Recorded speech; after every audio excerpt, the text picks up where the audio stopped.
سبحان الله والحمد لله لا إله إلا الله.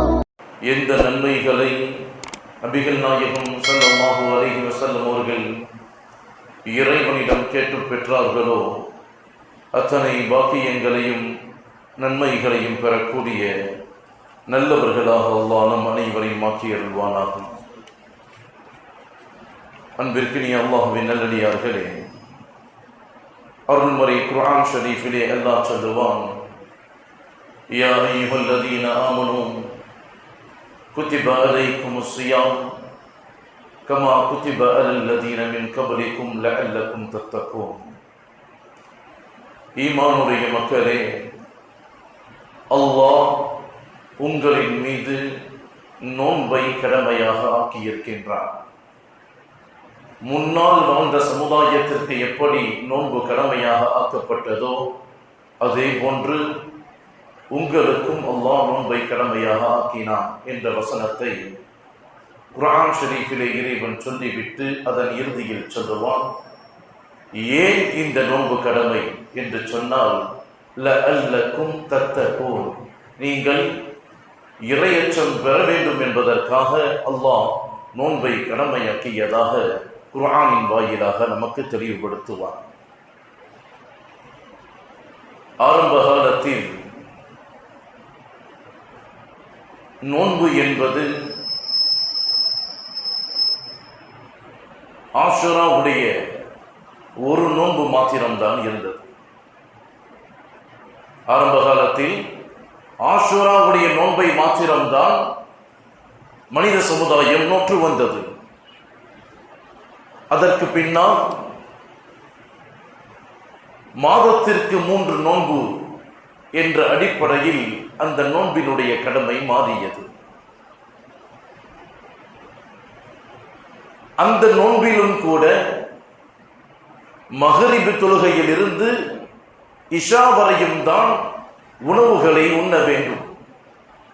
இஷாவினுடைய தொழுகை வாங்கு சொல்லப்பட்டு விட்டால், இஷாவினுடைய நேரம் வந்துவிட்டால் அதிலிருந்து அடுத்த நாள் மகரிபு வரை நோன்பை நோற்றுக்கொண்டே இருக்க வேண்டும். சுமார் 22 மணி நேரங்கள் நோன்புகளை நோக்க வேண்டும் என்ற கடமை இருந்தது. அப்பொழுதும் கூட சில சலுகைகள் வழங்கப்பட்டது. யார் வேண்டுமானாலும் நோன்பை நோற்றுக்கொள்ளலாம், நோக்காதவர்கள் விட்டுவிடலாம் என்ற அடிப்படையில் ஆரம்பகால நோன்புகள் இருந்தது. பின்பு சட்டங்களின் அடிப்படையில் சில மாறுபாடுகள் நோன்புக்குள் வந்தது. நோயாளிகள், பயணத்தில் உள்ளவர்கள் இந்த நோன்பை தவிர்த்துக் கொள்ளலாம், ஆனால் வேறொரு காலங்களில் அதை நோற்றுவிட வேண்டும் என்ற கட்டளைகள் படிப்படியாக நோன்பில் பல மாற்றங்களை ஏற்படுத்தியது. சஹாபா பெருமக்கள் 22 மணி நேரங்கள் நோன்பில் அவர்கள் சோர்வடைந்த நிலையை பார்த்த நபிகள் நாயகம் ஸல்லல்லாஹு அலைஹி வஸல்லம் அவர்கள் சஹாபாக்களுக்கு மத்தியில் ஆலோசனை செய்கின்ற பொழுது சில கருத்துக்களை சொல்லுகின்றார்கள். சையதுனா உமர் ரலியல்லாஹு தஆலா அவர்கள் இரவின் பகுதியில் நோன்பு நோற்பதனுடைய நிலைகளை விவரிக்கும் போது அல்லாஹ் வசனத்தை இறக்குகின்றான், வஹில்ல லக்கும் லைலத்து ஸியாமிர் ரஃபஸு. நோன்புடைய காலங்களில் இரவு நேரங்களில் ஏற்படக்கூடிய நோன்பை முறிக்கும் காரியங்களால் எந்த குற்றமும் இல்லை. அல்லாஹ் வேத வசனத்தை சொன்னான், இரவு வரை நீங்கள் நோன்பு நோற்றால் போதும். சகலில் இருந்து மகரிப் இரவு நேரம் ஆரம்பமாகும் வரை நீங்கள் நோன்பு நோற்றால் போதும் என்ற வசனங்கள் கட்டளைகள் வாரியாக அல்லாஹ் இறக்கி தந்தார். குர்ஆன் ஷரீஃபிலே இலக்கிய அடிப்படையில் சில வார்த்தைகளை பயன்படுத்துவது இறைவனுடைய வல்லமை. அந்த அடிப்படையில் அல்லாஹ் சொல்லுவான், யத்தபய்யன லஹுமுல் கைத்துல் அபியதி மினல் கைத்தில் அஸ்வதி மினல் ஃபஜ்ர். வெள்ளை கயிறு கருப்பாக மாறும் வரை நீங்கள் நோன்பு நோருங்கள் என்று சொல்லுவார். வசனத்தின் வார்த்தைகள் அப்படித்தான் இருக்கும். வெள்ளை கயிறு கருப்பாக மாறும் வரை நீங்கள் நோன்பு நோற்றுக் கொள்ளுங்கள் என்ற வசனம் இறங்கிய போது அதி இப்னு ஹாத்திம் என்ற ஒரு சஹாபி அவர் என்ன செய்தார்? தனது படுக்கையில் தலவாணிக்கு அடியில் ஒரு வெள்ளைக்கயிறை வைத்து படுத்துக் கொண்டார். கொஞ்ச நேரம் தூங்குறது, தலவாணியை தூக்கிட்டு பார்க்கிறது, கயிறு கருப்பாயிருச்சா. இன்னும் கொஞ்ச நேரம் தூங்குறது, திரும்ப கயிறு எடுத்து பார்க்கிறது, கருப்பாயிருச்சா. விலங்கல பெருமானார் ஸல்லல்லாஹு அலைஹி வஸல்லம் இடத்தில் வருகின்றார். யா ரசூலல்லாஹ், இறைவன் வசனத்தில் சொன்னான், யதபையன லஹுமுல் கைத்துல் அபியத் மினல் கைத்தில் அஸ்வதி மினல் ஃபஜ்ர். வெள்ளை கயிறு கருப்பாக மாறும் வரை நீங்கள் நோன்பு நோற்றுக் கொண்டே இருங்கள், நோன்பை விட்டுவிட வேண்டாம் என்று இறைவன் சொல்லுகின்றான். அப்படி இருந்தால் இந்த கயிறு கருப்பாகவே மாறலையே யா ரசூலல்லாஹ், நான் என்ன செய்வது என்று கேட்டார். பெருமானார் விளக்கம் சொன்னார்கள், இறைவன் சொல்வது பகல் முடியும் நேரத்தில், இரவு ஆரம்பமாகும் நேரத்தில் நீங்கள் நோன்பை விட்டுவிடலாம் என்ற விளக்கத்தை நபிகள் நாயகம் ஸல்லல்லாஹு அலைஹி வஸல்லம் அவர்கள் சஹாபாக்களுக்கு விளக்கம் தந்தார். அன்பானவர்களே, ரமதானுடைய காலங்கள் நம்முடைய வாழ்க்கையில் பொன்னான காலங்கள். ரமதான் வந்துவிட்டாலே நமது முகத்தில் ஒருவித மலர்ச்சி தோன்றிவிடும், ஒரு புத்துணர்ச்சி ஏற்படும், பல சந்தோஷங்கள் நமது உள்ளத்திலும் முகத்திலும் ஒட்டிக்கொண்டும், வணக்கத்தில் ஒருவித உற்சாகங்கள் நமக்குள் ஏற்படும். பல நாட்கள் தொலைந்த புதையில் கிடைத்ததை போன்ற ஒரு வாக்கியம், ஒரு உள்ளுணர்வு நமது உள்ளத்திற்குள் ஏற்படும். மற்ற காலங்களில் பசியே தெரியாத அளவிற்கு ஏதாவது ஒன்றை சாப்பிட்டுக் கொண்டே அரைத்துக் கொண்டே வயிற்றில் போட்டுக்கொண்டே இருக்கக்கூடிய நமக்கு ரமதான் துவங்கிவிட்டால் சுபுகு தொடுத்து மகரிபு வரை எந்த ஒன்றையும் சாப்பிடாமல், எந்த ஒன்றையும் குடிக்காமல் உணவுகளை தவிர்த்து வாழ்வது என்பது அது சுமையாக இருந்தாலும் ரமதானுடைய மாதம் நமக்கு சுகமாக மாற்றி காட்டுகின்றது. இந்த பசியின் தாக்கம் நமக்கு இன்னலாக இருந்தாலும் ரமதான் நமக்கு இன்பமாக அதை மாற்றி காட்டுகின்றது. இதுதான் இறைவன் ரமதானுக்கு கொடுத்த தனித்தன்மை. இந்த மாதத்தில் நன்மைகளை அதிகம் செய்து கொள்வதற்கு, பாவங்களை தவிர்த்து வாழ்வதற்கான ஒரு வரப்பிரசாதத்திற்குரிய மாதமாக இறைவன் இந்த மாதத்தை நமக்கு தந்திருக்கின்றான். ஏன் தெரியுமா?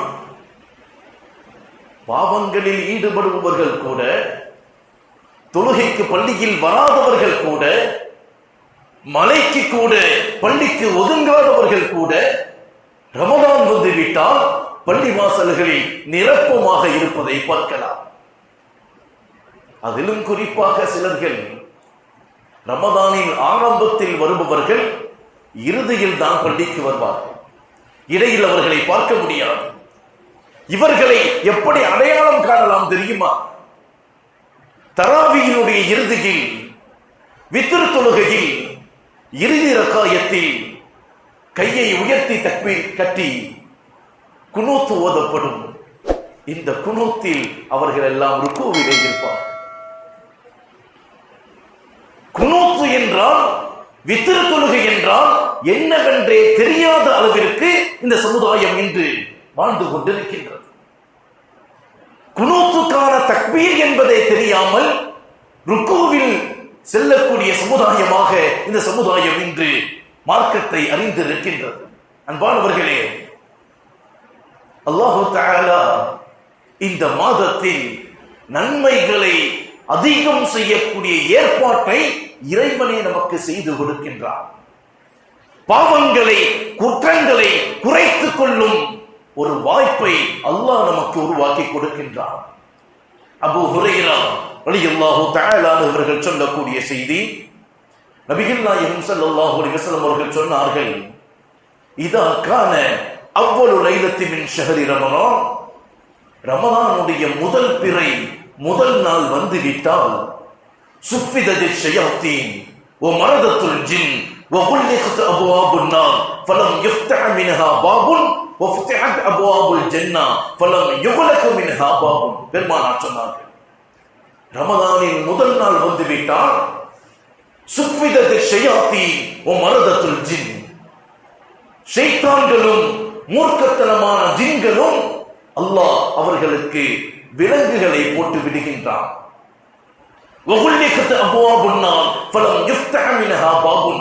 நரகத்தின் வாசல்கள் அடைக்கப்படுகின்றன. ரமதான் முடியும் வரை எந்த வாசலும் திறக்கப்படாது. சுவனத்தின் வாசல்கள் திறக்கப்படுகின்றது. ரமதான் முடியும் வரை எந்த சுவனத்தின் வாசலும் மூடப்படாது. அந்த நேரத்தில் மலக்குமார்கள் அழைக்கின்றார்கள், யா பாகியல் கைர், நன்மையை தேடுபவனே அக்பில், முன்னோக்கி வா. வ யா பாகி ஷர், தீமையை தேடுபவனே அக்ஸிர், உன் தீமையை குறைத்துக்கொள், நிறுத்திக்கொள் என்பதாக இறைவன் சொன்னதாக நபிகள் நாயகம் ஸல்லல்லாஹு அலைஹி வஸல்லம் அவர்கள் ரமதானின் பாக்கியத்தை சொன்னார்கள். வலில்லாஹி உத்தகாஉ மினன் நார் வதாலிக குல்லு லைலா. இந்த ரமதானின் ஒவ்வொரு இரவுகளிலும் அல்லாஹ் நரகத்திற்குரியவர்களை அல்லாஹ் விடுதலை செய்து கொண்டே இருக்கின்றான் என்று சொன்ன செய்தி திருமிதி ஷரீஃபிலே பதிவு செய்யப்பட்டிருக்கின்றது. அதனால்தான் இறைவனே இந்த ஏற்பாட்டை செய்திருப்பதால் தான் பலருக்கு நன்மை செய்வது இலகுவாக மாறிவிடுகின்றது. இந்த ஹதீஸை வைத்துக் கொண்டு சிலர்களுக்கு சில கருத்துக்கள் எழலாம். ரமதானில் நரகத்தின் வாசல்கள் அடைக்கப்படுகின்றது, சுவனத்தின் வாசல்கள் திறக்கப்படுகின்றது, ஷைத்தான்கள் விலங்கிடப்படுகின்றது என்று சொன்னால், ரமதானுடைய பிறையில் ஒருவர் பாவியாக வாழ்ந்து அவர் ரமதானுடைய பிறையில் மரணித்து விட்டால் சுவனத்திற்குள் சென்று விடுவாரா என்ற கேள்வி வரும். ஷைத்தான்கள் விலங்கிடப்படுகின்றார்கள் என்று சொன்னால் ஷைத்தான்களின் தூண்டுதல்கள் ரமலான் மாதத்தில் இருக்காதா என்ற கேள்வி வரும். மனிதர்கள் தான் செய்யக்கூடிய பாவத்தினால் தான் நரகத்திற்கு செல்லுகின்றார்கள். அந்த பாவத்தை குறைத்துக் கொள்வதற்கு, நரகத்திலிருந்து தப்பித்துக் கொள்வதற்கு ஒரு வாய்ப்பை அல்லாஹ் ரமலானில் ஏற்படுத்துகின்றான். நபிகள் நாயகம் ஸல்லல்லாஹு அலைஹி வஸல்லம் அவர்கள் நமக்கு சொல்லித் தந்த சின்ன சின்ன அமல்களை சரியாக செய்தால் கூட நரகத்தை விட்டும் நம்மால் பாதுகாத்துக் கொள்ள முடியும். ஷைத்தான்கள் விலங்கிடப்படுகின்றார்கள் என்று ஹதீஸிலே பெருமானார் ஸல்லல்லாஹு அலைஹி வஸல்லம் அவர்கள் சொல்லியிருக்க அதனுடைய விளக்கம் என்ன? மனிதர்களை வழிகெடுத்து அவர்களை நரகத்திற்கு கொண்டு போய் சேர்ப்பதுதான் ஷைத்தானுடைய வேலை. ஷைத்தானின் குறிக்கோளே மனிதர்களை நரகத்திற்கு அழைத்து செல்வதுதான். அந்த செயல்பாடுகள் ரமலானில் அல்லாஹ் மனிதர்களுக்கு பாவங்களை குறைக்கக்கூடிய வாய்ப்பை ஏற்படுத்துவதால் ஷைத்தானுடைய முயற்சி இந்த உலகத்தில் பலனில்லாமல் ஆகிவிடுகின்றது என்பதைத்தான் ஹதீஸின் வாயிலாக நபிகள் நாயகம் ஸல்லல்லாஹு அலைஹி வஸல்லம் அவர்கள் நமக்கு சொல்லி தந்தார். அதே போன்று ரமதானை அடைந்திருக்கக்கூடிய நாம் ரமதானில் பெருமானார் சொன்ன ஒரு எச்சரிக்கையை மறந்துவிடக் கூடாது. அபூ ஹுரைரா ரலியல்லாஹு தஆலா அன்ஹு அவர்கள் சொல்லுவார்கள், அன்னன் நபி ஸல்லல்லாஹு அலைஹி வஸல்லம், நபிகள் நாயகம் ஸல்லல்லாஹு அலைஹி வஸல்லம் அவர்கள் ஒரு தடவை ஸைதல் மிம்பர் படியில் ஏறுகின்ற பொழுது ஃபகால ஆமீன் ஆமீன் ஆமீன் என்று 3 முறை மிம்பர் படியில் ஏறக்கூடிய பெருமானார் ஸல்லல்லாஹு அலைஹி வஸல்லம் அவர்கள் ஒவ்வொரு படிக்கும் ஒரு ஆமீனை சொல்லிவிட்டு மேலே ஏறுகின்றார்கள். கவனிக்கக்கூடிய செய்தி, அபூ ஹுரைரா ரலியல்லாஹு தஆலா அவர்கள் சொல்லக்கூடிய செய்தி, நபிகள் நாயகம் ஸல்லல்லாஹு அலைஹி வஸல்லம் அவர்கள் மிம்பர் படியில் ஏறுகின்ற பொழுது ஒவ்வொரு படியிலும் ஆமீன் சொல்லிக் கொண்டே ஏறுகின்றார்கள். குதுபா பிரசங்கம் முடிகின்றது. பெருமானார் மிம்பரில் இருந்து கீழே இறங்குகின்றார்கள். சஹாபாக்கள் கேட்கின்றார்கள், யா ரசூலல்லாஹ், இதுவரை நாங்கள் பார்க்காத ஒரு விஷயத்தை பார்த்தோம். மிம்பரில் ஏறுகின்ற பொழுது இதுவரை நீங்கள் ஆமீன் சொல்லியதில்லை, ஆனால் ஒவ்வொரு படிக்கும் ஆமீன் சொல்லிவிட்டு ஏறினீர்களே, என்ன விளக்கம் யா ரசூலல்லாஹ் என்று கேட்ட பொழுது நபிகள் நாயகம் ஸல்லல்லாஹு அலைஹி வஸல்லம் அவர்கள் விளக்கம் தந்தார்கள்.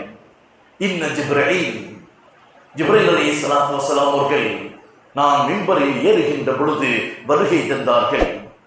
ஆத்தானி ஃபகால மன் அதரக ஷஹ்ர ரமதான் வலம் யக்ஃபிர் லஹு ஃபதஹல அன்-நார் ஃபஅபஅதஹு அல்லாஹ் என்பதாக சொன்னார்கள். நான் ஆமீன் என்று சொன்னேன் என்று சொன்னார். யார் ரமதானை அடைந்து அந்த ரமதானின் நன்மைகளை பெற்றுக் கொள்ளாமல் இறை பிரியத்தை விட்டும் தூரமாகி விட்டானோ அவன் நாசமாகட்டும் என்று துஆ செய்தார்கள். நான் ஆமீன் சொன்னேன் என்று சொன்னார்கள் நபிகள் நாயகம் ஸல்லல்லாஹு அலைஹி வஸல்லம். ரமதானை அடைந்து புனிதமான மாதத்தை அடைந்து குர்ஆன் இறக்கப்பட்ட மாதத்தை அடைந்து மேன்மைக்குரிய இபாதத்துகளும் வணக்கங்களும் செயல்படுத்தக்கூடிய மாதத்தை அடைந்து யார் ஒருவன் இறை மன்னிப்பை பெற்றுக் கொள்ளாமல் ரமதானை கடக்கின்றானோ, இறை நெருக்கத்திலிருந்து இறை பிரியத்திலிருந்து தன்னை தூரமாக்கிக் கொள்கின்றானோ அவன் நாசமாகட்டும் என்று ஜிப்ரீல் அலைஹிஸ்ஸலாத்து வஸலாம் அவர்கள் துஆ செய்தார்கள். நான் ஆமீன் சொன்னேன் என்று சொன்னார்கள் நபிகள் நாயகம் ஸல்லல்லாஹு அலைஹி வஸல்லம். எவ்வளவு பெரிய பாரதூரமான செய்தி! தபரானியிலே இப்னு ஹுசைமாவிலே பதிவு செய்யப்பட்ட ஹதீஸ். ரமதானை பெற்றும் மன்னிப்பை நாம் பெற்றுக் கொள்ளவில்லை என்று சொன்னால் ஜிப்ரீலின் பத்துவாவிற்கும் பெருமானாரின் பத்துவாவிற்கும் நாம் ஆளாகக்கூடிய ஒரு நிலை ஏற்படும் என்பதை மறந்துவிடக் கூடாது. எனவேதான் சஹாபா பெருமக்கள் என்ன துஆ செய்வார்கள் தெரியுமா? கால யஹ்யா இப்னு கஸீர் கான மின் துஆஇஹிம். இப்னு கஸீர் அவர்கள் தனது துஆவிலே செய்வார்களாம், அல்லாஹும்ம சல்லிம்னி இலா ரமதான் வஸல்லிம் லி ரமதான் துஸல்லமுஹு மின்னி முத்தகப்பிரன் யா ரப்பில் அலாம். இறைவா, ரமதானை நாங்கள் சாந்தியோடு சந்திக்க வேண்டும். ரமதான் எங்களை சாந்தியோடு சந்திக்க வேண்டும். இறைவா, ரமதானை எங்களிடமிருந்து பரிபூர்ணத்துவத்தோடு நீ ஏற்றுக்கொள்ள வேண்டும் என்பதாக இமாம்கள் இறைநேசர்கள் துஆ செய்து கொண்டே இருப்பார்கள். சாதாரண விஷயம் அல்ல. பெருமானாரின் பத்துவாவிற்கு ஆளாகக்கூடிய நிலை ரமதானை உதாசீனப்படுத்தினார். மெம்பரில் ஏறும்போது பெருமானார் அதற்காக துஆ செய்கின்றார்கள். இந்த ஹதீஸை ஞாபகம் வைத்துக் கொள்ளுங்கள். இறுதியில் ஒரு சட்டம் அதற்காக வேண்டி சொல்லப்படும். அல்லாமா இப்னுல் ஜௌஸி ரஹ்மத்துல்லாஹி அலைஹி அவர்கள் சொல்லுவார்கள், ரமதானுடைய கண்ணியம் என்ன தெரியுமா? கமதலி அவுலாதி யாக்கூப் அலைஹிஸ்ஸலாம் வஷஹ்ரு ரமதான் பைன ஷுஹூரி கயூசுஃப் இப்னு அஹி. யாக்கூப் அலைஹிஸ்ஸலாத்து வஸலாமுடைய மகன்கள் 12 பேரில் எப்படி யூசுப் அவர்கள் நபியாக இறைவனுக்கு பிரியமானவராக இருந்தாரோ அதே போன்று வருடத்தில் 12 மாதங்களில் ரமதான் இறைவனுக்குரிய மாதமாக இருக்கின்றது. இறைவனுக்கு பிரியத்தை தரக்கூடிய மாதமாக இருக்கின்றது. எப்படி நபி யூசுஃபின் செயல்பாடுகளால் அவர்களின் 11 சகோதரர்களின் பாவங்கள் மன்னிக்கப்பட்டதோ அதுபோன்று இந்த ரமலானில் செய்யக்கூடிய இபாதத்துகளால், இறை வணக்கங்களால், இறை நெருக்கத்தால் மற்ற மாதங்களில் செய்த பாவத்தை அல்லாஹ் மன்னிக்கின்றான் என்பதாக அல்லாமா இப்னுல் ஜௌஸி ரஹ்மத்துல்லாஹி அலைஹி அவர்கள் சொன்ன செய்தி வரலாறுகளிலே பதிவு செய்யப்பட்டிருக்கின்றது.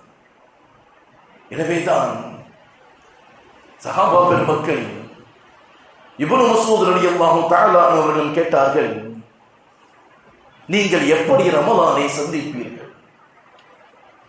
ரமலான் வருகின்றது என்று சொன்னால் நீங்கள் எப்படி ரமலானை சந்திப்பீர்கள்?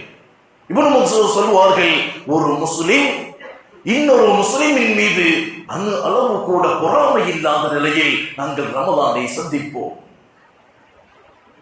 ரமலானை பரிசுத்த உள்ளத்தோடு சந்திப்போம். எங்களுக்கு மத்தியில் சண்டைகள் இருக்காது, சச்சரவுகள் இருக்காது, பிரச்சனைகள் இருக்காது.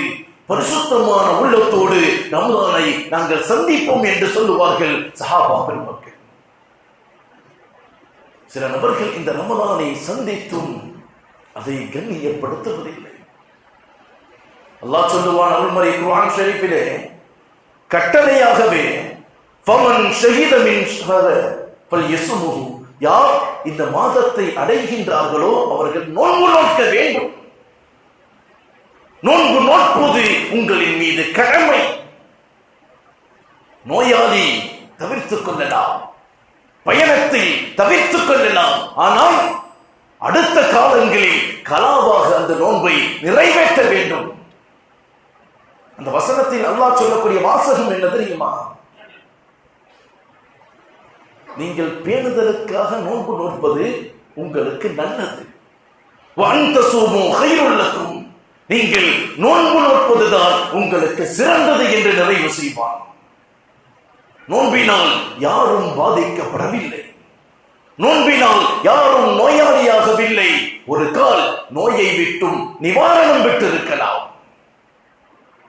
சிலர்களுடைய கருத்து, நோன்பு நோற்றால் எனது நோய் அதிகமாகிவிடும், நோன்பு நோற்றால் எனது உடல் பலவீனமாகிவிடும். நோன்பை விடுபவர்களாக இன்று பெரும்பான்மை சமுதாயமாக இஸ்லாமிய சமுதாயம் மாறிக்கொண்டிருக்கின்றது. அன்பானவர்களே, இந்த உலகத்தில் ஆரோக்கியத்தை வழங்கக்கூடிய ஒரு வணக்கம் அது நோன்பாகத்தான் இருக்கும் என்பதை நாம் உணர்ந்து கொள்ள வேண்டும். பட்டினியாக கிடப்பது இறை வணக்கமாக இருந்தாலும் ஒரு வகையில் அது நமது உடலுக்கு ஆரோக்கியத்தை தரக்கூடியது என்பதாக மருத்துவர்கள் ஆய்வுகளில் நமக்கு சொல்லித் தருகின்றார்கள். உணவு உண்ணாமல் இறந்தவர்களை விட அதிகம் உணவை உட்கொண்டவர்கள் தான் இறந்ததாக வரலாற்று ஆசிரியர்கள் நமக்கு சொல்லித் தருகின்றார்கள். உலகறிந்த உயிரியல் விஞ்ஞானி பேராசிரியர் ஹக்ஸி என்ற ஒரு ஆசிரியர் சில மண்புழுக்களை எடுத்து ஆராய்ச்சி செய்கின்றார். அந்த மண்புழுக்களில் ஒரே ஒரு மண்புழுவை எடுத்து தனித்து வைத்துவிட்டு தினம் ஒரு வேளை மாத்திரமே அந்த மண்புழுக்கு உணவு கொடுக்கின்றார். மற்ற மண்புழுக்களுக்கு 3 வேளையும் உணவு கொடுத்துக் கொண்டே இருக்கின்றார். ஆச்சரியம் என்னவென்றால், தொடர்ந்து உணவுகளை சாப்பிட்ட அந்த மண்புழுக்கள் மிக விரைவாக அழிந்து விட்டது. ஒரு வேளை மாத்திரமே உணவு உட்கொண்ட அந்த மண்புழு நீண்ட காலம் வாழ்ந்ததாக, உயிரோடு இருந்ததாக தனது ஆய்வில் அவர் எடுத்துகின்றார். அன்பானவர்களே, நோன்பு மிக பெரும் தனித்துவமான ஒரு வணக்கம். எனவேதான் அல்லாஹ் நோன்பிற்கு கூலி நானே என்பதாக சொல்லித் தருவார். தொழுகை நமக்கு தெரிந்துவிடும், இவர் தொழுகையாளி. பள்ளிவாசலுக்கு வருகின்றார், வெளியில் செல்லுகின்றார், கண் முன்னால் தொழுகின்றார், சொல்லிவிடலாம் இவர் தொழுகையாளி. ஜகாத் யாருக்கும் தெரியாமல் கொடுத்தாலும் கொடுப்பவர் கொடுப்பதை வாங்குபவருக்கு தெரிந்துவிடும் இவர் தான் கொடுத்தார் என்பது. ஜகாத் மற்றவர்களுக்கு தெரிந்துவிடும், தொழுகை மற்றவர்களுக்கு தெரிந்துவிடும். ஹஜ் சொல்ல வேண்டியதே இல்லை, பல லட்சக்கணக்கானவர்களுக்கு மத்தியில் நிறைவேற்றக்கூடக்கூடிய ஒரு அமல். ஆனால் நோன்பு மாத்திரம்தான் மறைவான அமல், யாருக்கும் தெரியாது. நான் நோன்பா இல்லையா யாருக்கு தெரியும்? அல்லாஹுக்கு மாத்திரம் தான் தெரியும். எனவேதான் அல்லாஹ் சொல்லுவான், குல்லு அமலி இப்னு ஆதம் இல்ல ஸியாம ஃபஇன்னஹு லீ அன அஜ்ஸு பிஹி. ஆதமுடைய மக்கள் செய்யக்கூடிய அத்தனை செயல்பாடுகளுக்கும் நான் கூலி கொடுக்கின்றேன், ஆனால் நோன்பை தவிர. நோன்பு எனக்குரியது, அதற்கு கூலி நானே என்று சொல்லுவான் அல்லாஹு தஆலா. அபூ ஹுரைரா ரலியல்லாஹு தஆலா அவர்கள் சொல்லக்கூடிய செய்தி புகாரியிலே முஸ்லிமிலே பதிவு செய்யப்பட்டிருக்கின்றது. அன்பானவர்களே, ரமலான் சாதாரணமானது அல்ல, கண்ணியமானது, கண்ணியப்படுத்தப்பட்டது. இந்த மாதத்தின் அடையாளமாக அல்லாஹ் குர்ஆன் ஷரீஃபை சொல்லுவான், ஷஹ்ரு ரமதான் ரமலானுடைய மாதம் எப்படிப்பட்டது தெரியுமா? உன்சில ஃபீஹில் குர்ஆன், அது குர்ஆன் இறக்கப்பட்ட மாதம். எனவே குர்ஆனை நீங்கள் கண்ணியப்படுத்துங்கள், ரமலானை கண்ணியப்படுத்துங்கள், நோன்பை பரிபூர்ணப்படுத்துங்கள், நோன்பை விட்டுவிடாதீர்கள். அத்தாக்கும் ரமதான் ஷஹ்ரு முபாரக், உங்களிடம் வந்திருக்கிறது பரக்கத்திற்குரிய ரமதான் என்பதாக அத்துமுறை குர்ஆன் ஷரீஃபின் வாயிலாக, ஹதீதுகளின் வாயிலாக இஸ்லாமும் இறை நேசமும் நமக்கு சொல்லிக் கொண்டே இருக்கும். ஆரம்பத்தில் ஒரு ஹதீஸ் சொல்லப்பட்டது. நபிகள் நாயகம் ஸல்லல்லாஹு அலைஹி வஸல்லம் அவர்கள் மிம்பர் படியில் ஏறுகின்ற பொழுது ஜிப்ரீல் அலைஹிஸ்ஸலாத்து வஸலாம் அவர்களின் துஆவிற்கு ஆமீன் சொன்னார்கள் என்பது இப்னு ஹுஸைமாவிலே தபரானியிலே பதிவு செய்யப்பட்ட ஹதீஸ். இந்த ஹதீஸின் அடிப்படையில் ஒரு சட்டத்தை இன்றைய சமூகம் விளங்க வேண்டிய காலத்தின் கட்டாயம். நீண்ட கால குழப்பம், புதுமையை விரும்பக்கூடியவர்கள் மறுக்கக்கூடிய ஒரு செயல். இன்னும் ஒருபடி மேலாக சொல்ல போனால், நீண்ட காலமாக இந்த சமுதாயம் பிரிந்து கிடப்பதற்கு ஒரு காரணமாகவே இந்த அமலை ஆக்கிவிட்டார்கள். அது என்ன? கூட்டு துவா என்பது. ஒருவர் துவா செய்து மற்றவர்கள் ஆமீன் சொல்வது. இப்படி ஒரு செயல்பாடை மறுக்கக்கூடிய, மறைக்கக்கூடிய ஒரு சமுதாயமாக இந்த சமுதாயம் மாறி இருக்கின்றது.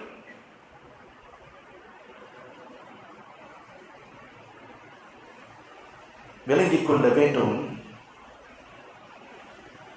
சாப்பிடுவது ஹலாலா ஹராமா? சாப்பிடுறோம்ல, அந்த உணவு ஹலாலா ஹராமா? சாப்பிடுறது ஹலால், உணவு ஹலாலா இருந்தா. தண்ணீர் குடிக்கிறோம்ல, இது ஹலாலா ஹராமா? ஹலாலான பானமாக இருந்தா அது ஹலால். பேசுறோம்ல, இது ஹலாலா ஹராமா? பேசுறது ஹலால், சரியான வார்த்தையாக இருந்தால். தவறை பேசினால் அது தவறுதான். பேசுறது, குடிக்கிறது, சாப்பிடுறது இதெல்லாம் ஹலால். ஆனா ஒரு நேரத்தில் இது எல்லாமே ஹராம். எப்போ? சாப்பிடுறது ஹலாலு, குடிக்கிறது ஹலாலு, தண்ணீர் குடிக்கிறது ஹலாலு, பேசுறது ஹலாலு. ஆனா இந்த மூணுல இதை சார்ந்த எத்தனை விஷயமாக இருந்தாலும் சரி, இது எல்லாமே ஹராமாக ஆக்கப்படும். எப்போது? தொழுகையில முதல் தக்பீர் கற்றோம்ல, தக்பீர் தஹரீமா, அந்த தக்பீர் கட்டிட்டா அதுக்கு பேரே ஹராமாக்கக்கூடிய தக்பீர் தான் பொருள். முதல் தக்பீர் கற்றோம்ல, அதுக்கு பேரே என்ன? தக்பீர் தஹரீமா, ஹராமாக்கக்கூடிய தக்பீர். எதை ஹராம்? எது எல்லாம் ஹலாலோ அது எல்லாமே ஹராம்.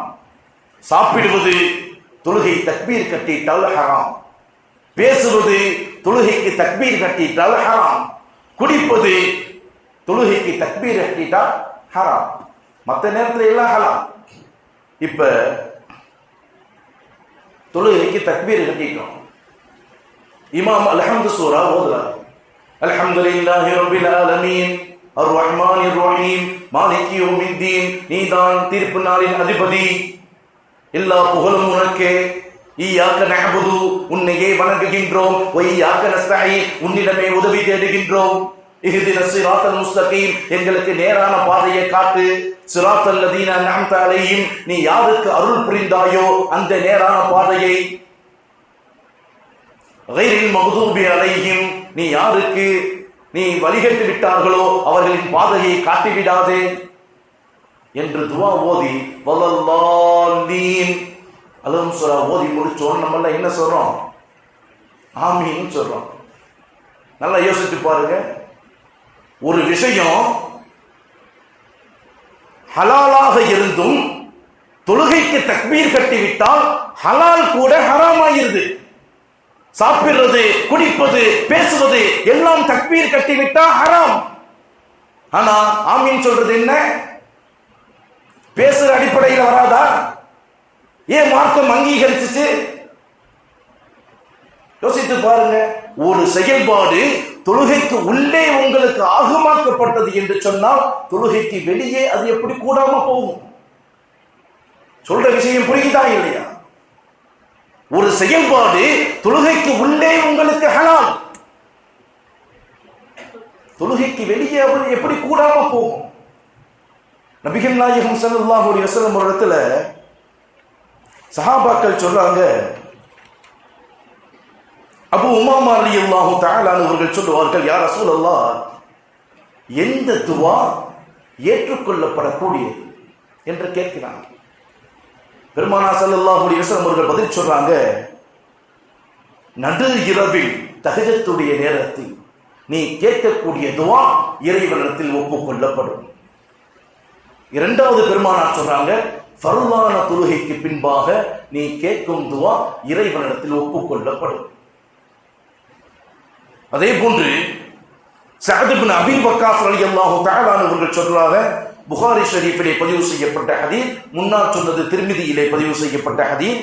சஅத் இப்னு அபீ வக்காஸ் அவர்கள் சொல்வார்கள், நபிகள் நாயகம் ஸல்லல்லாஹு அலைஹி வஸல்லம் அவர்கள் ஒவ்வொரு தொழுகையும் முடிந்து விட்டால் அந்த தொழுகையில் இறுதியில் அவர்கள் துஆ செய்வார்கள், அல்லாஹும்ம இன்னி அஊது பிக்க மினல் ஜுப்னி, இறைவா கோழைத்தனத்திலிருந்து என்னை பாதுகாப்பாயாக, வ அஊது பிக்க இலா அர்தலில் உம்ரி, வயதின் முதிர்வு குறித்து எனக்கு பாதுகாப்பு அளிப்பாயாக, வ அஊது பிக்க மின் ஃபித்னத்தித் துன்யா, உலகத்தின் குழப்பத்தை விட்டும் எனக்கு பாதுகாப்பளிப்பாயாக, வ அஊது பிக்க அதாபில் கப்ர், கபருடைய வேதனையை விட்டும் எனக்கு பாதுகாப்பளிப்பாயாக என்ற துஆவை ஒவ்வொரு தொழுகையின் நிறைவு செய்ததற்கு பின்னால் பெருமானார் ஸல்லல்லாஹு அலைஹி வஸல்லம் அவர்கள் துஆ செய்வார்கள் என்ற செய்தியை சஅத் இப்னு அபூ வக்காஸ் ரலியல்லாஹு தஆலா அவர்கள் சொல்லுகின்றார்கள். புகாரியிலே பதிவு செய்யப்பட்ட ஹதீஸ். அதே போன்று முஆத் ரலியல்லாஹு தஆலா அவர்கள் சொல்லுவார்கள், அபூ தாவூதிலே நஸாயியிலே பதிவு செய்யப்பட்ட ஹதீஸ், பெருமானார் எனது கரத்தை பிடித்து சொன்னார்கள், முஆதே, உன் மீது நான் அதிகம் பிரியம் வைத்திருக்கின்றேன், உனக்கு ஒரு வசியத்தை செய்கின்றேன், நீ அதை சரியாக செய் என்று சொல்லிவிட்டு உன்னை இறைவனிடம் திக்ரு செய்ய வேண்டும் என்று நான் உனக்கு வசியத்து செய்கின்றேன், இறைவனுக்கு நன்றி செலுத்த வேண்டும் என்று நீ தொழுகைக்கு பின்னால் துஆ செய்ய வேண்டும் என்று வசியத்து செய்கின்றேன், இறைவனை வணங்குவதற்கு இறைவனிடம் உதவி கேள் என்பதாக தொழுகைக்கு பின்னால் நீ துஆ செய்ய வேண்டும் என்று உனக்கு வசியத்து செய்கின்றேன் என்பதாக நபிகள் நாயகம் ஸல்லல்லாஹு அலைஹி வஸல்லம் அவர்கள் வசியத்து செய்ததாக முஆத் ரலியல்லாஹு தஆலா அவர்கள் சொன்ன செய்தி அபூ தாவூதிலே நஸாயியிலே பதிவு செய்யப்பட்ட ஹதீஸ். சரி, தனிப்பட்ட துஆ ஓதுறதுக்கு சரி, எல்லாரும் சேர்ந்து எப்படி செய்யறது கேட்கலாம்ல? தனிப்பட்ட துஆவுக்கு ஆதாரம் இருக்கு சொல்றீங்க, சேர்ந்து எப்படி செய்கிறது? நபிகள் நாயகம் ஸல்லல்லாஹு அலைஹி வஸல்லம் அவர்கள் சொன்ன செயல்பாடு, இமாம் தொழுகையில் அல்ஹம்து சூராவை ஓதிவிட்டு வலல்லாலீன் என்ற அல்ஹம்தை முடித்தால் நீங்கள் எல்லாம் ஆமீன் என்று சொல்லுங்கள். ஏன்? அந்த நேரத்தில் மலக்குமார்கள் ஆமீன் சொல்லுவார்கள். உங்கள் ஆமீன் மலக்குகளோடு சேர்ந்து விட்டால் உங்கள் பாவங்கள் மன்னிக்கப்படுகின்றது. அந்த இடத்திலேயும் மலக்குகளோடு நாம் கூட்டாக வேண்டும். பெருமானார் சொன்னார்கள், நீங்கள் நோயாளியை சந்தித்தால் அவர்களை நலம் விசாரி அல்லது இறந்த மையத்தை பார்ப்பதற்கு நீங்கள் சென்றால் நல்ல விஷயங்களையே பேசுங்கள். ஏன் தெரியுமா? நீங்கள் சொல்லக்கூடிய வார்த்தைகளுக்கு மலக்குகள் ஆமீன் சொல்லுகின்றார்கள். எனவே சரியானதை பேசுங்கள் என்று சொன்னார்கள் நபிகள் நாயகம் ஸல்லல்லாஹு அலைஹி வஸல்லம். பெருமானார் சொன்னார்கள், ஒரு முஸ்லிம் மறைவான ஒரு சகோதரனுக்காக துஆ செய்தால் அந்த துஆவிற்கு ஒரு ஆமீன், ஒரு மலக்கு அமர்ந்து ஆமீன் சொல்லிக் கொண்டே இருக்கின்றார் என்பதாக சொன்ன செய்தி நஸாயியிலே, அபூ தாவூதிலே, திர்மிதியிலே, முஸ்லிமிலே அத்தனை ஹதீஸ் கிரந்தங்களிலும் பதிவு செய்யப்பட்டு இருக்கின்றது. அன்பானவர்களே,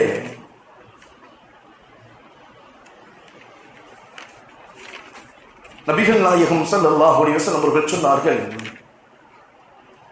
இந்த உம்மத்திற்கு வழங்கப்பட்ட சிறப்புகள் 3. ஒன்று, சலாம் சொல்றோம்ல, அஸ்ஸலாமு அலைக்கும், இது ஒரு சிறப்பு. தொழுகையில வரிசையா சஃபா நிக்கிறோம்ல, இது ஒரு சிறப்பு. 3வது, ஆமீன் சொல்றோம்ல, இது ஒரு சிறப்பு. இந்த சிறப்புகளை இந்த சமுதாயம் இழந்து கொண்டிருக்கின்றது. பெருமானார் சொல்லிவிட்டு சொன்னார்கள், இந்த 3ம் எனது உம்மத்திற்கு கொடுக்கப்பட்ட பாக்கியங்கள். ஆனால் இந்த ஆமீன் சொல்வதை மாத்திரம் முன்னால் 2 நபிமார்கள் செய்துவிட்டார். யார் அது? நபி மூசா அலைஹிஸ்ஸலாத்து வஸலாம் அவர்கள் கேட்ட துஆவை அல்லாஹ் குர்ஆன் ஷரீஃபிலே பதிவு செய்கின்றான். கால மூசா ரப்பனா இன்னக ஆதைத ஃபிரௌன். மூசா அலைஹிஸ்ஸலாத்து வஸலாம் அவர்கள் துஆ செய்தார்கள், இறைவா, ஃபிரௌனுக்கும் அவனுடைய கூட்டத்தாருக்கும் அலங்காரத்தையும் உலகத்தின் வாழ்க்கையையும் நீ கொடுத்திருக்கின்றாய். அந்த வாழ்க்கையை, செல்வத்தை வைத்து அவர்கள் மக்களை வழிகெடுக்கின்றார்கள். எனவே அவர்களை அழித்து விடுவாயாக என்று மூசா அலைஹிஸ்ஸலாத்து வஸலாம் அவர்கள் துஆ செய்தார்கள். இறைவன் பதில் சொன்னான். கேட்ட துஆ யாரு? மூசா நபி. ஆனா இறைவன் எப்படி பதில் சொன்னான் தெரியுமா? அருள்முறை குர்ஆன் ஷரீஃபிலே 10.88 இன்றும் துஆ செய்வதற்கு ஆமீன் சொல்ல வேண்டும் என்றதை அல்லாஹ் குர்ஆனின் வாயிலாக கற்றுக் கொடுத்தான். அல்லாஹ் பதில் சொன்னான், قال قد اجيبت دعوتكما فاستقيما ولا تتبعاني سبيل الذين لا يعلمون. கேட்டது மூசா நபி. ஆனா இறைவன் என்ன சொல்றான் தெரியுமா? நீங்கள் 2 பேரும் கேட்ட துஆவை நான் ஏற்றுக்கொண்டேன் என்று சொன்னான். கேட்டது மூசா நபி. இறைவன் சொல்லக்கூடிய வார்த்தை என்ன? அஜீபத் தஅவத்துக்குமா, நீங்கள் 2 பேரும் கேட்ட துஆவை நான் ஏற்றுக்கொண்டேன். 2 பேர் யாரு? மூசா நபி கேட்ட துஆவிற்கு பக்கத்தில் இருந்த சகோதரர் ஹாரூன் அவர்கள் ஆமீன் சொன்னார்கள். 2 பேரின் துஆவையும் ஏற்றுக்கொண்டதாக வசனத்தை அல்லாஹ் இறக்கினான். ஆனால் இந்த சமுதாயம் துஆ கேட்டால் விரண்டோடி கொண்டு இருக்கின்றது. அதிலும் குறிப்பாக எப்படி சொல்ல ஆரம்பிச்சிட்டாங்க தெரியுமா? ஆலிம்சா அவர் தேவையை கேட்கிறாரு, நீ என்ன ஆமீன் சொல்ற? எப்படி வார்த்தை போயிருச்சு? ஆலிம்சா அவர் தேவையை கேட்கிறாரு, நீ என்ன ஆமீன் சொல்ற? எத்தனை ஆலிம்சா கோடி வச்சிருக்காரு? எத்தனை ஆலிம்சா கார்ல வர்றாரு? எத்தனை ஆலிம்சா பில்டிங் வச்சிருக்காரு? நீங்க சொல்றது சரின்னு சொன்னா அவருக்கா கேட்டு நீனா ஆமீன் சொல்லி எல்லாம் அவருக்கு கிடைச்சிட்டா ஆலிம்சா சைக்கிள்லையா திருவார்? 10,000க்கும் 15,000க்கு வேலை பார்த்துக்கிட்டா தெரியுவார்?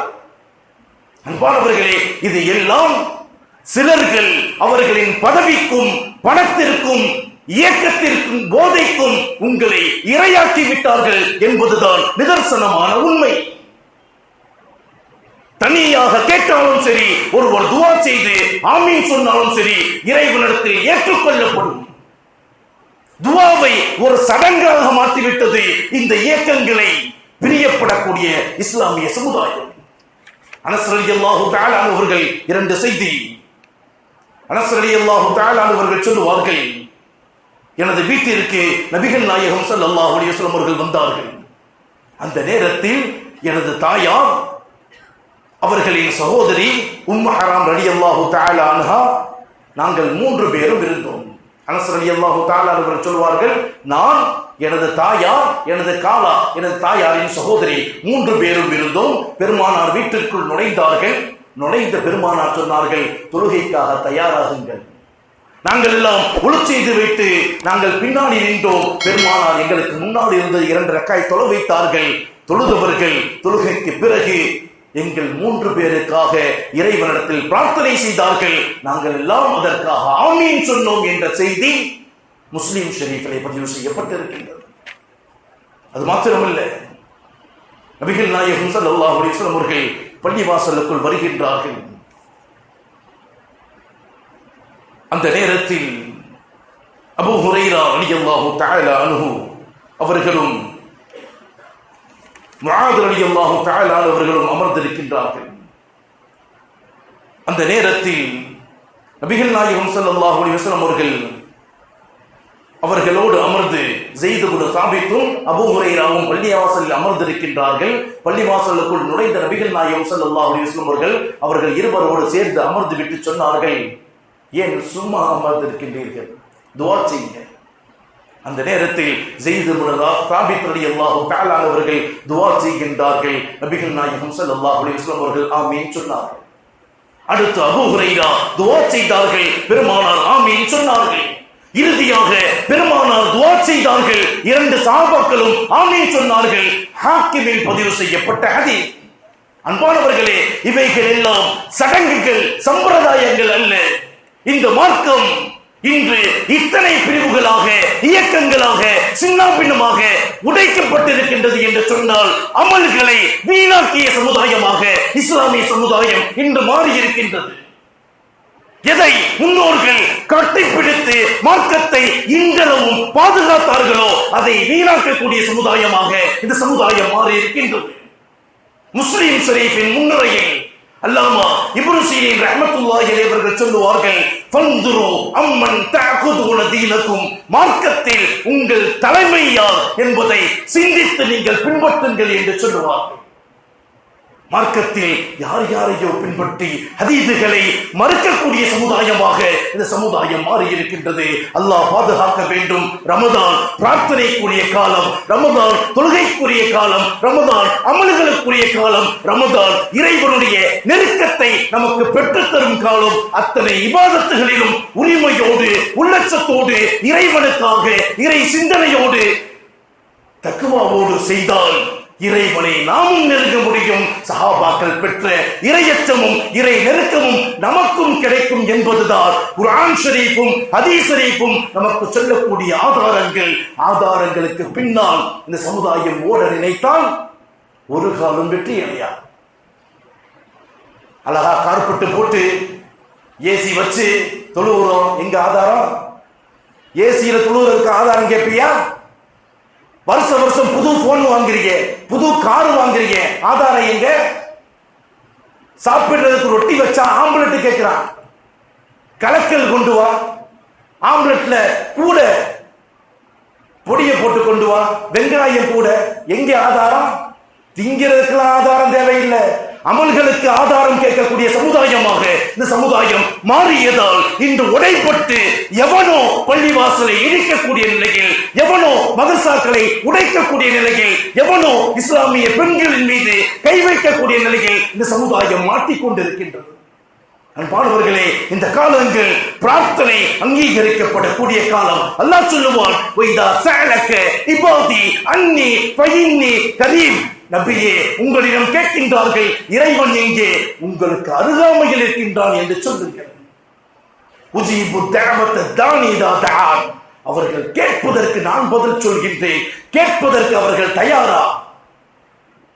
புனிதமான காலங்கள், இந்த காலங்களை வீணடித்து விடாமல் இறை நெருக்கத்தை, இறை பிரியத்தை பெறக்கூடிய உயர்ந்த நசீபை அல்லாஹு தஆலா நம் அனைவருக்கும் ஆக்கியருள்வானாக.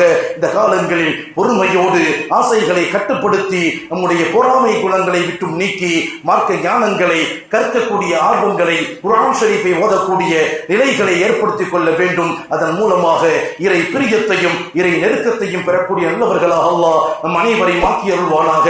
நபிகள் நாயகம் ஸல்லல்லாஹு அவர்கள் சொன்னார்களே, தூபா லிமன் வஜத ஃபீ ஸஹீஃபத்திஹி இஸ்திக்ஃபாரன் கதீரா. யார் நாளை மறுமையில் தன்னுடைய நன்மை தீமை ஏடுகளில் அதிகம் தௌபா செய்தவர்களாக இறைவனிடத்தில் பாவ மன்னிப்பை தனது வலது கரத்தில் பெற்றுக் கொள்கின்றார்களோ அவர்களுக்கு சுபசோபனம் என்று சொன்னார்களே, அப்படிப்பட்ட உயர்ந்த பாக்கியத்தை பெறக்கூடிய நல்லவர்களாக அல்லாஹ் நம் அனைவரையும் ஆக்கி அருள்வானாக. வஆகிர் தஅவா